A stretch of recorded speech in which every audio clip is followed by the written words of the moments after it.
जय हिंद दोस्तों।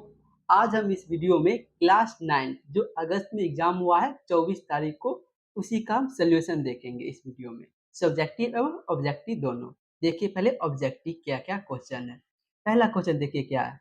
पहला बोल रहा है, पहला क्वेश्चन, ऐसा मात्रक में कितने आधारी मात्रक होते हैं। आधारी मात्रक आप लोग को पता होगा 7 आधारी मात्रक होते हैं। इसलिए पहला का आंसर क्या हो जाएगा, ए। दूसरा देखिए क्या बोला, दूसरा क्वेश्चन, निम्नलिखित में से अदिश राशि कौन है। अदिश राशि जिसमें दिशा नहीं होता है उसे अदिश राशि कहते हैं, लेकिन परिणाम होता है लेकिन दिशा नहीं होता है। जैसे देखो बल में दिशा नहीं होता है, परिणाम होता है लेकिन दिशा नहीं होता। ताप में परिणाम एवं दिशा दोनों होता है, इसलिए सदिश हो जाएगा।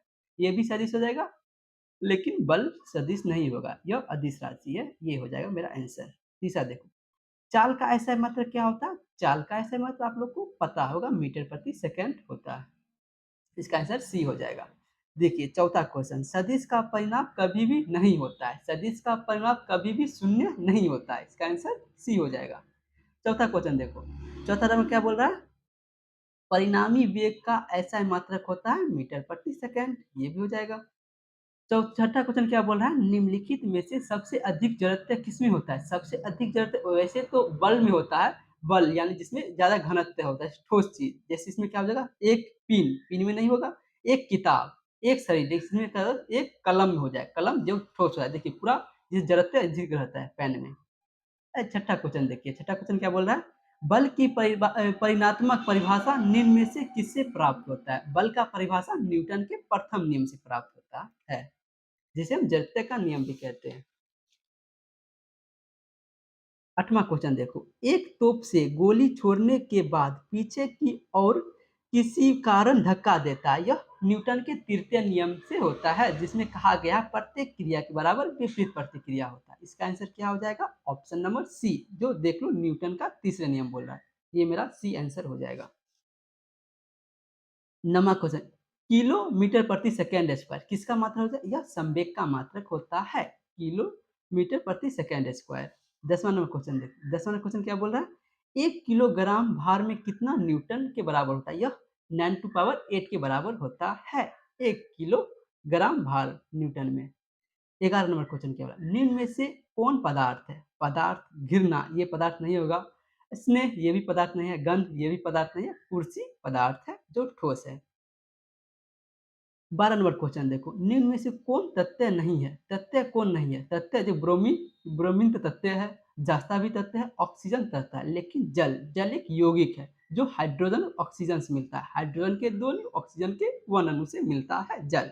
इसका आंसर क्या हो जाएगा, सी, जल एक यौगिक होता है। आगे देखो, क्वेश्चन नंबर 13 देखो, गैस का द्रव्य में परिवर्तन। जो गैस एक सिर्फ द्रव्य में परिवर्तन उसे कहते हैं संघनन। अगर कोई ठोस यानी गैस होता है, एक अगर बदल जाए एक द्रव्य में, उसे संघनन कहते हैं। अगर ठोस से एक गैस द्रव्य में बदल जाता उसे संघनन कहते हैं। आगे देखो किसे कहते हैं, निम्नलिखित में से क्या वाष्पन की प्रक्रिया से उत्पन्न होता है। वाष्पन की जब प्रक्रिया होता है ठंडक महसूस होता है। क्या महसूस होता है, ठंडक। वाष्पन क्रिया से ठंडक महसूस होता है।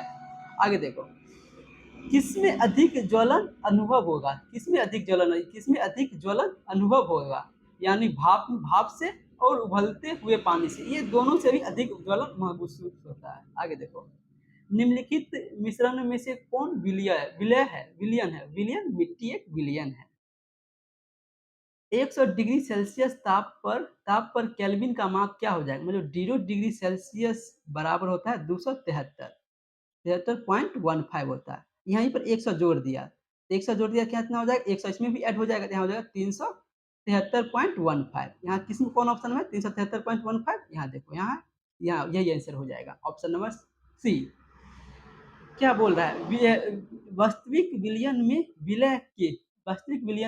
विलयन में विलय के एक अणु का आकार होता है, यह 10⁸ होता है, लेकिन 8 के ऑप्शन में नहीं है, इसलिए आंसर हो जाएगा डी, आंसर हो जाएगा। 19 नंबर क्वेश्चन क्या बोल रहा है, 19 नंबर क्वेश्चन बोल रहा है, किसी ठोस पदार्थ का सीधे वाष्प में परिवर्तन कहलाता है। अगर ठोस पदार्थ सीधे वाष्प में परिवर्तन, उसे संघनन कहते हैं। जैसे आप कपूर को देखते होंगे, आयोडीन के देखते होंगे, इसी प्रकार। आगे देखिए, क्वेश्चन नंबर 20, आप लोग इसे डिटेल में पढ़ना चाहते हैं तो आप इस चैनल को सब्सक्राइब कर सकते हैं। इस चैनल पर आप लोग को डिटेल में सभी चैप्टर को पढ़ाया जाता है। आगे देखो, निम्नलिखित में से किस पदार्थ का संघनन सबसे अधिक होता है? संघनन सबसे अधिक किसमें हो जाएगा? ठोस में। ठोस क्या है? लकड़ी ठोस है, लेकिन लोहा की अपेक्षा कम ठोस है, इसलिए इसमें आंसर क्या हो जाएगा? लोहा, जो बहुत ज्यादा ठोस होता है, इसलिए इसका घनत्व अधिक होता है अपेक्षाकृत गैस या द्रव्य के। किस वैज्ञानिक ने कोशिका केंद्रक का पता लगाया? केंद्रक का पता किसने लगाया था? रॉबर्ट ब्राउन लगाया। कब लगाया था? 1931 में लगाया था कोशिका का पता। आगे देखो, कोशिका भित्ति किससे बनी होती है? कोशिका भित्ति आप लोग को पता होगा सेलुलोज का बना होता है। सेलुलोज का बना होता है कोशिका भित्ति। आगे देखते हैं क्वेश्चन नंबर 23। निम्न में से कौन एक कोशिका है? एक कोशिका आप लोग को पता होगा, एक कोशिका अमीबा, एक कोशिका जीव हो जाएगा। अमीबा एक कोशिका हो जाता है। आगे देखो, रंगीन प्लेटिनम को कहते हैं। रंगीन प्लेटो क्रोमोप्लास्ट कहते हैं। क्रोमोप्लास्ट रंगीन प्लेटिनम को कहा जाता है। निम्नलिखित कोशिकांग में किसे आत्महत्या की थैली कहा जाता है? आप लोग को पता होगा, अगर पढ़े होंगे तो आत्महत्या की थैली लाइसोसोम को कहा जाता है, जो कोशिका को मार देता है, मरे कोशिका को ब्लास्ट कर देता है और साफ कर देता है। आगे देखो क्वेश्चन नंबर 26। निम्नलिखित में से कौन जाइलम उत्तक में पाए जाते हैं? जाइलम में क्या पाए जाते हैं? वाहिकाएं एवं वाहिनाएं पाए जाते हैं। ए सी दोनों पाए जाते हैं, इसमें ए सी दोनों हो जाएगा। ऑप्शन नंबर डी हो जाएगा, जिसमें ए सी दोनों दिया हुआ। देखो क्वेश्चन नंबर 27 में क्या बोल रहा है? पत्ती में मौजूद छोटे छोटे छिद्र को क्या कहता है? रंध्र कहा जाता है। रंध्र के दो होते हैं, स्टोमाटा एवं लेस्टिसेंस। ये भी दोनों हो जाएगा, ए बी दोनों हो जाएगा। इसका मतलब नंबर सी सही हो जाएगा। आगे क्या बोल रहा है? बाह्य स्तन में पाए जाने वाले अंतः कंकाल क्या कहलाते हैं? उपास्थि कहलाते हैं। क्या कहलाते हैं? उपास्थि। क्वेश्चन नंबर 29 देखो, निम्न में से कौन ऐच्छिक पेशा भी कहलाते हैं? ऐच्छिक पेशा क्या कहलाते हैं? रेखीय पेशा ऐच्छिक पेशा भी कहलाते हैं। अंतिम देखो, ऑस्टियोप्लास्ट किसकी कोशिकाएं होती है? ऑस्टियोप्लास्ट उपस्थिका कोशिकाएं होती है। उपस्थिका कोशिका क्या होती है? उपस्थिति नहीं, अस्थि की कोशिकाएं होती है एस्टोप्लास्ट। अस्थि की कोशिका हो जाएगा अस्थि की। ऑप्शन नंबर सी आप लोग को ऑब्जेक्टिव बन गया होगा। अगर आप लोग को डिटेल में पढ़ना चाहते हैं तो आप थोड़ा सपोर्ट कीजिए, हम इसी चैनल पर अच्छा से डिटेल में पढ़ा देंगे सभी बुक और सभी चैप्टर को भी। आगे देखिए, सब्जेक्टिव में क्या बोल रहा है? विराम और गति को सापेक्ष पद पर लिखिए। विराम जो स्थिर है, जैसे शांत है, यह हो जाएगा विराम में। इसी को हम चलना कर दिए, ये हो जाए गति में। इसी को विराम और गति में आप कर सकते हैं। मात्रक, मात्रक अभी पढ़ाए थे, इसका परिणाम जैसे मात्रक कितना होता है? 7 होता है। संवेग पदार्थ के विभिन्न अवस्था को लेके, पदार्थ की वैसे तो 3 अवस्था होता है, मुख्य 3 अवस्था होता है, लेकिन इसको 5 अवस्था आता है, जैसे ठोस, द्रव्य, गैस, यह मुख्य अवस्था। लेकिन चौथा अवस्था हो जाता है प्लाज्मा एवं 5वां अवस्था बर्स्ट आइंस्टीन हो जाता है। किसी ठोस के गलनांक की परिभाषा लिखिए। ठोस का गलनांक परिभाषा आप लोग लिख दिए होंगे। चौथा छठा देखिए, तथ्य और यौगिक में कोई दो अंतर। तथ्य जो जैसे हाइड्रोजन, हीलियम, लिथियम, ब्रोनियम, ये सब कहते हैं तथ्य हो जाएगा। यौगिक जिससे 2 तथ्य से मिलेगा, जैसे हाइड्रोजन और ऑक्सीजन से मिलेगा, उसे कहते हैं यौगिक बोलेंगे, जिससे हमको जल प्राप्त होता है। हाइड्रोजन प्लस ऑक्सीजन से क्या मिलेगा? O2 H2O।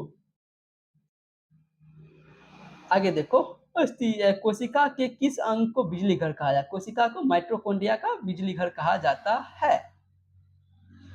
इसी प्रकार आगे देखिए, सब्जेक्टिव क्वेश्चन में क्या बोल रहा है?